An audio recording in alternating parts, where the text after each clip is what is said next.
Hello, everybody. This is ALBER. Today, I wanted to talk a little bit about the Roland SH-4D. At this point, I've had it for a while, and I've been using it primarily for live performances, and I've been really happy about what I've been able to get out of this machine. So, first of all, as you can see here, it's a little bit of a hybrid setup that I have. I really don't take the Novation Base Station 2 live. Right now, it's mostly Digitact providing drums and sequencing MIDI out that goes into the Roland SH-4D, and I am experimenting with the ASP404 as a last part of the chain type of thing, so a control alt type of situation. We won't talk about that today. I just want to focus over the SH-4D. So right off the bat, I think that the way they made this synth is they try to check as many boxes as possible, I think. Um, Personally, I bought this with a very specific idea in mind. I think that the main thing that this thing has to offer, at least for me, is the fact that it's a four-part polyphonic synthesizer, meaning that I can play four different parts at once, not just four different notes. And it has like a 60-note polyphony, which is kind of insane for a hardware synth. Usually, we know very well that we're forced to deal with stuff like four notes at once or six notes at once. So 60, wow, it's really amazing. On top of that, sure, it has a sequencer. It has like a pretty extensive drum section. It has lots of effects. Some of those things I use, some others I don't use at all. So I mainly got it for the four parts, as I was saying. And the idea was to completely replace my previous setup, which consisted in having a Roland JU06A, so basically the Juno Boutique, an Arturia Microfreak, and a Volca FM, Korg Volca FM. And I kind of wanted something to replace tiny instruments that would basically be good to play one part into something that could play four parts at once. Have I lost some character? Have I lost some maybe specific controls that one of those synths had on that I maybe cannot really have hands on in the same exact way with this machine? Sure, but at the same time, I think that when you want to go live, DAWless, less machines, I would always try to go with the least amount of machines that I need, because that means I have to lug around less stuff. There's less cables, less things that can go wrong. There's less buttons that I can accidentally press. A whole slew of things that I think make sense when you're going live. There's so much that can go wrong, and I'm not saying that you cannot ever go wrong with this machine, but it's nice to have everything packed into one box. As far as the sequencer, some people think about this synthesizer, this instrument, as a groove box, and I kind of have to disagree.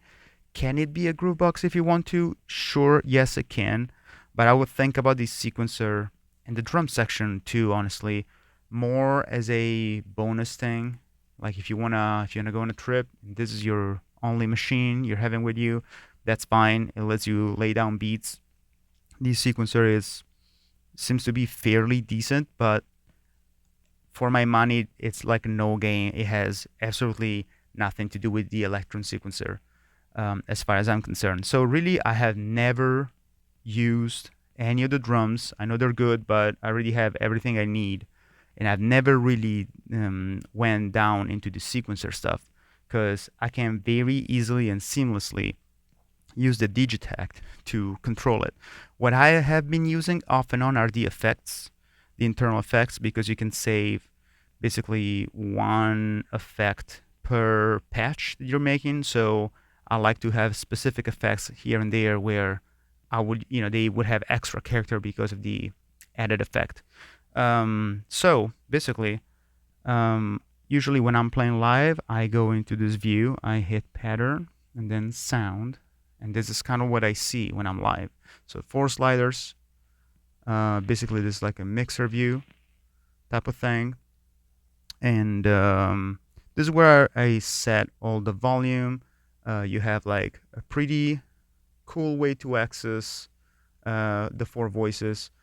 Now, one little bug that I found about this is that you can also use these buttons over here, but I would kind of not recommend it because when you use these buttons, they don't only change the part that you are selecting, but if you go here and exit, for example, some instruments will have, let's see, some instruments will have like the certain controls over the panel.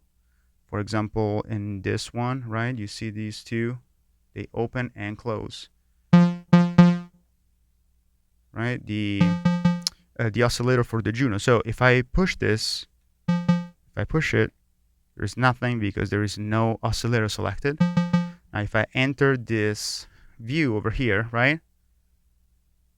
Turn the volume up. Hello? Oh, it went away. Well, sometimes when when you try to play something, when you try to change the instrument out of these, it would also mess up with the settings that you have in the patch. So I refrain from using these, and I'm pretty sure somebody has already caught up to this, and there will be an update coming shortly that hopefully will address that. But you have many ways to move around parts seamlessly. I usually use the arrows over here. That's pretty quick. Or shift and 1 to 5, 1 to 4 in my case, because again, I do not really use number 5, which would be the rhythm. Now, you do save everything when it comes to the patch itself, all the LFO, the modulation, and the specific tone effects. You save that into the patch that we're going to look at in a second. But if you know a little bit anything about the SH-4D, you have reverb, chorus, and delay, which are kind of send effects. So that you can see also over here in this main menu. So basically, you don't save the sends and the pen and the level. All these settings over here, these are saved into patterns. Okay, so I only have this one pattern that it's kind of like my blank template. I like to keep track of my motion, so I know that if I bring something up, I can bring it down. But if I wanted to be a little bit more precise with my set, what I would do would be to create a pattern per each song that I'm playing. So then basically I'm making scenes. So that I can preset delays, choruses, reverbs. I can pan accordingly. I can already have the volumes in. I like to fade my stuff in and out. And so that's the way that it's been working out for me. But it is pretty cool. You can use patterns as scenes if you're sequencing them from somewhere else. Now, as far as the sounds themselves, something pretty cool is that you can have your own user folder. Okay, so once you have the user folder on, if you have a Digitect, I'm sure you can do this with like lots of different MIDI controllers. But if you have your Digitect open, for example, we see like here program. If I move this, you can see it's moving at the same time the sound in the user bank, right? So basically that's pretty much a no-brainer. I would save in the number. If you want to go the extra mile, if you're not weird, you can even program this per step because it lets you do it. The Digitech lets you do it. So I just have saved. Each pattern has like a different, let's see here, you can see different numbers in here. It means different patches.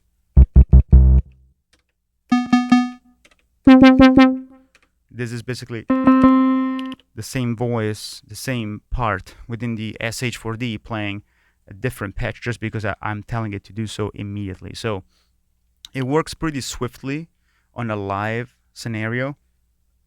Changing the parts, having control over the parts is also pretty quick as well. And this is basically how I've been using it for the most part. It has been having pretty high fidelity. The bass, it's pretty good in this thing. I would like to make a couple more videos to maybe go a little bit further in depth about the sound design options Today, I just kind of wanted to talk about how this is routed into my system and how do I use it to play. So hope this can be of any help to you. Until next time, Alber's out.